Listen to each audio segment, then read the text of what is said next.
अब देखिए, यम और नियम के बाद आता है आसन। इस तीसरे व्याख्यान में हम बहुत संक्षेप में छोटे बच्चों के लिए जो हल्के इसमें हैं, योगियों के लिए नहीं बता रहे हैं, सामान्य चर्चा कर रहे हैं आप सबसे कि आसन क्या है। तो आसन है स्थिर सुखम आसनम, स्थिरता दे शरीर को और सुखदायी हो, वह आसन है।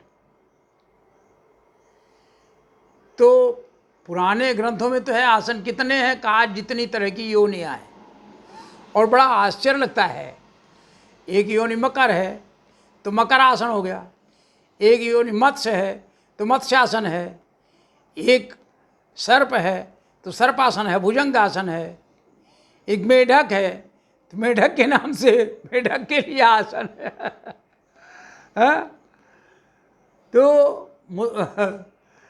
ऐसे सभी के लिए, मयूर के लिए मयूर आसन है, ताड़ के लिए ताड़ासन है, एक पाद है, दो पाद है। ये तमाम सारे आसन योगियों ने हमारे खोजे, लेकिन उनमें से जो एक अच्छी विधि धीरे धीरे निकली वो है कि आसन खड़े होकर करने हैं, फिर आसन बैठ के करने हैं, और फिर आसन चिट लेट के करने हैं, पीठ केवल लेट करके करने हैं, और फिर आसन पेट केवल लेट करके करने हैं। इनको ठीक से ह्यूमन एनाटॉमी जान करके और सीखना चाहिए कि मनुष्य की एनाटॉमी के साथ ही इन आसनों का क्या रिलेशन है, और फिर उन मांसपेशियों पर कितना दबाव, किस पर कितना लाभकारी होता है। ये हम एक ही आसन पर, एक ही पोस्चर पर बैठे हैं और आराम से बैठे हैं। प्रायः लोगों का, आज कंप्यूटर का युग है, बैठने की आदत ही खराब है और इसलिए पीठ में दर्द होने लगता है। बहुत सारे लोग भी बाहर के और देश में भी अब हो गया है कि कुर्सी पर ही बैठ सकते हैं, नीचे बैठ ही नहीं सकते। फिर बहुत सारे लोगों को घुटने की बड़ी लंबी प्रॉब्लम हो गई है, बात रोग तमाम तरह के धर लिए हैं, लोगों का कंधा ही नहीं उठता है। हमने बड़े बड़े मेडिकल कॉलेज के प्रोफेसर्स को देखा, वो गले में बेल्ट लगाए रहते हैं, दर्द हो रहा है। इन सब के लिए योग का जो आसन है वो बहुत लाभ करने वाले हैं, और अनेक आसन है। ये बाद में पतंजलि योग दर्शन में सूत्र में इसका कोई वर्णन नहीं है, एक लाइन कह दिया, स्थिर सुखम आसनम, साधन पाद का 46वां सूत्र। फिर लोगों ने कहा नहीं 64 आसन कर लीजिए, सीख लीजिए, और योगी ने कहा अरे 16 कर लीजिए। लेकिन एक बात है, जिसने पद्मासन सीख लिया, बद्ध पद्मासन सीख लिया, सिद्धासन सीख लिया, स्वस्तिकासन सीख लिया, गोमुखासन सीख लिया, ऐसे सैकड़ों आसन हैं। इन आसनों को सीख लिया और जान गया तो फिर वो आसन के साथ क्रियाएं करने लगता है। कुछ बंध हैं, मैंने बंध है उसको शरीर को बांधने का, बंध को ना बांधना। तो बांधना कैसे, बांधने में बड़ा सुंदर है, एक है मूल बंध। मूल है जहाँ हम बैठते हैं, जैसे बैठते हैं तो जो सबसे पहले शरीर का अंग जिसके जो आधार है, तो उस आधार को मूल कहते हैं। तो मूल में गुदा द्वार है, गुदा द्वार को ऊपर खींच लिया तो जो रंध्र है वो बंद हो जाता है, तो इसलिए उसका नाम है मूल बंध। अब उसको एक विधि पूर्वक, जो वाम पाद की एड़ी है उसे गुदा और लिंग के बीच में रख करके दृढ़ आसन लगा करके और गुदा को सिकोड़ लिया, योनि स्थान को सिकोड़ लिया, ऊपर की तरफ खींच लिया, लिंग और कंध के बीच में दृढ़तापूर्वक संकोचन कर लिया, और धीरे धीरे अपान वायु को ऊपर की तरफ खींच लिया, और खींचने के बाद रुक गए, रोक लिया, यह मूल बंध है। मूल बंध ठीक हो गया तो सिद्धासन बहुत अच्छा लगता है। सिद्धासन लगने से ज्ञान बहुत तीव्र गति से आता है, बहुत सारी चीज़ें, इसलिए कहा ये सिद्धों का आसन है सिद्धासन। एक ही आसन पर वो बैठे हैं। भारत में तमाम सारे योगी अलग अलग आसनों में सिद्ध करके बैठे रहते हैं और इसलिए जिसको सब ज्ञान हो गया उसको सिद्धासन कहते हैं।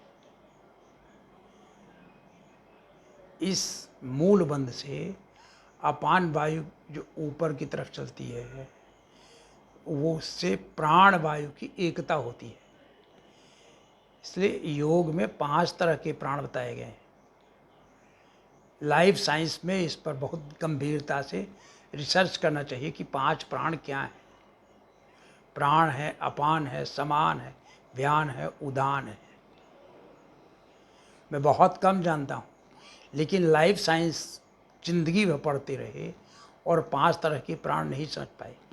अब यदि इनको संस्कृत ग्रंथों में देखें तो इनका कुछ उपनिषदों में विस्तार से वर्णन है। जैसे आँख की पुतली हमारी कैसे चलती है, हमारा गला कैसे चलता है, ऐसे टेढ़ा कैसे करते हैं, इसके लिए भी कहीं को चाहिए, ये भी प्राण का है। सांस को खींचा तो ये प्राण है, बाहर बाहर किया तो ये अपान है। पूरे शरीर में संकोचन और विमोचन है, उसको समान वायु कहे।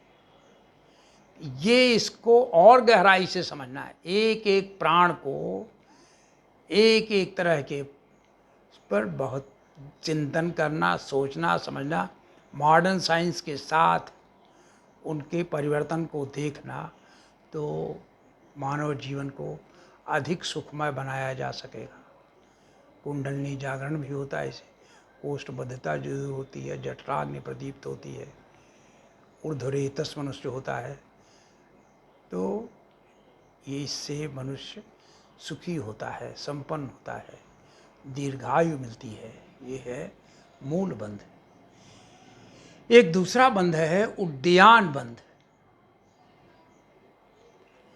और उड्डयन बंध में थोड़ी सी एनाटॉमी पता है हमें कि जो फेफड़े हैं, हृदय है, लीवर है, हार्ट है, लीवर है, लंग्स हैं, इनके नीचे डायफ्राम है। इस डायफ्राम को ऊपर उठा लिया तो तीनों ये वाइटल ऑर्गन उसके ऊपर रख दिए गए, इनको आराम मिलता है। हृदय को, फेफड़े को, लीवर को कभी आराम नहीं मिलता सामान्य रूप से। ये तीनों लटकते रहते हैं उसमें और वहीं लटके हुए एक्शन करते रहते हैं। लेकिन योगियों ने ये खोजा कि यदि इन तीनों को, डायफ्राम को ऊपर उठा दिया जाए, पेट को अंदर की तरफ, नाभि को पीठ की तरफ खिसका दिया जाए, खूब दबा दिया जाए उसको प्राकृतिक तरीके से, अपने से ही, बिना कोई जोर लगाए, और डायफ्राम को ऊपर उठा दें, हाँ, तो पैर के तलवों को मिला करके, खींच करके पेट के नाभि को नीचे के ऊपर 8 अंगुल हिस्से को बलपूर्वक खींच लें तो पेट में थोड़ा सा गड्ढा जैसे दिखने लगेगा। यह उड्डयन है। ऐसा लगता है जैसे जो प्राण रूपी पक्षी है वो ऊपर की तरफ उड़ेगा, ऊपर की तरफ उठेगा, इसलिए उसका नाम योगियों ने उड्डयन रखा है। इस उड्डयन बंध से प्राण और ये ऊपर ब्रेन की तरफ ज़्यादा जाएगा, मंदाग्नि का नाश हो जाता है, क्षुधा की वृद्धि, भूख बढ़ती है, जठराग्नि प्रदीप्त हो जाती है, फेफड़े ताकतवर होते हैं, ऐसा बताया गया है। लेकिन आधुनिक साइंस में इसका प्रयोग ठीक से देखना चाहिए और एम्स के साथ या बड़े डॉक्टर्स के साथ, जिन्हें सीखा है, योगियों के साथ बैठकर इसका प्रैक्टिकल करना चाहिए। उड्डयन बंध का विदेश में बहुत सारे रिसर्चर इसका नाम बदल देते हैं और अपना नाम बनाने के लिए कुछ भी कर लेते हैं। मूल बंध को दूसरा कह देंगे या उद्यान बंध को दूसरा कह देंगे। हाँ, ये बहुत ठीक नहीं है। इस टेक्निकल टर्म को जिंदा रहना चाहिए। मूल का नाश नहीं करना चाहिए, नया रिसर्च करते रहिए। तीसरा बंध है जलंधर बंध। तो जलंधर बंध में इस कंठ को सिकोड़ते हैं और इस ठोड़ी को दृढ़तापूर्वक कंठकूप में लगाते हैं और सांस को रोकते हैं। अब ये सीना आगे की तरफ निकला रहता है, खिंचा रहता है। यह नाड़ी जाल को, जो कंठ स्थान का नाड़ी जाल है, इसको बांधे रहता है, इसलिए इसका नाम है जालंधर बंध। यदि जालंधर बंध, उद्यान बंध और मूल बंध एक साथ लग जाए तो ये महाबंध हो जाता है। इस महाबंध से मनुष्य को समाधि की तरफ, ध्यान की तरफ जाने में बहुत सहायता मिलती, बहुत सहयोग मिलता है और उससे वो मेधावी होता है, ताकतवर होता है, आरोग्य मिलता है, दीर्घ जीवन मिलता है, लंबी आयु मिलेगी, कुंडलिनी का जागरण होता है, प्राण का सुषुम्ना में प्रवेश होता है। इनको बहुत अच्छे गुरु के बीच साथ में बैठ करके ही करना चाहिए। ये बंध के साथ फिर दूसरी चीज़ें हैं, क्रियाएं हैं बहुत सारी, मुद्राएं हैं। मुद्रा में खींचरी मुद्रा और महामुद्रा, योग शक्ति चालनी मुद्रा, अश्विनी मुद्रा, योनि मुद्रा, सांभवी मुद्रा, तड़ागी मुद्रा, विपरीत करणी मुद्रा, वज्रोली मुद्रा और उन्मनी मुद्रा। इस तरह की 11 तरह की मुद्राओं का वर्णन ऋषियों ने किया है। मैंने 1-2 का प्रयोग अपने साथ किया है और मुझे लगता है इससे बेहद लाभ होता है, और वो है विपरीत करणी मुद्रा। नेत्र का हो, चाहे मस्तिष्क का हो, चाहे वीर रक्षा का हो, जठराग्नि के साथ हो, प्राण की स्थिति को हो, जुकाम, सिर दर्द, सब में फायदा होता है। रक्त शोधन होता है, कफ का विकार दूर हो जाता है। इन योग की मुद्राओं के लिए भी अलग अलग सेशन होना चाहिए।